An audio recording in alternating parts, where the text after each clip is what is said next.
राहुल जी ने जो बातें कही है सदन में, जिस बात को लेकर क्या कहेंगे? देखिए, राहुल जी को जैसे मैंने कहा है, वो एक अच्छा एक स्टैंड अप कॉमेडियन एक्ट था, क्योंकि उन्होंने जितने हमारे देवी देवता हैं, जितने भी हमारे भगवान हैं, सबको जो है कांग्रेस का ब्रांड एम्बेसडर बना दिया। उन्होंने कहा जो उन्होंने आशीर्वाद में हाथ उठाया है, वो एक्चुअली में जो शिवजी जी ने हाथ उठाया है वो कांग्रेस वाला हाथ है।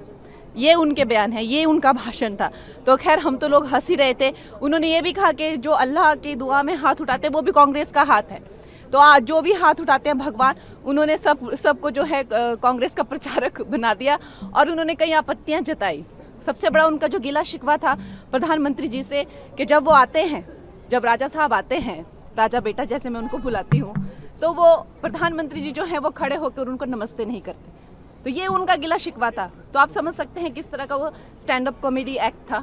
और फिर उन्होंने ये भी गिला शिकवा दिखाया कि अध्यक्ष जी पे उन्होंने जो है ये किया कि जब वो हेलो करते हैं तो हमारे प्राइम मिनिस्टर जी को वो जिस उससे करते हैं, इन राजा बेटा को वो सम्मान नहीं मिलता है। तो खैर मुझे तो लगता है कि और उनसे क्या उम्मीद की जा सकती है। कंगना जी, हिंदू धर्म को हिंसक कहा राहुल गांधी ने। आपको लगता है कि पूरे हिंदू धर्म के लोगों को ठेस पहुंचाने के लिए इस तरीके की बातें सदन में की गई? देखिए, जो उनका सारा ही भाषण बहुत आपत्तिजनक था। एक तो वो सारे प्रिंट आउट्स लेके आए थे, हमारे भगवान जो हैं शिव जी, उनको डेस्क पे रखा हुआ था।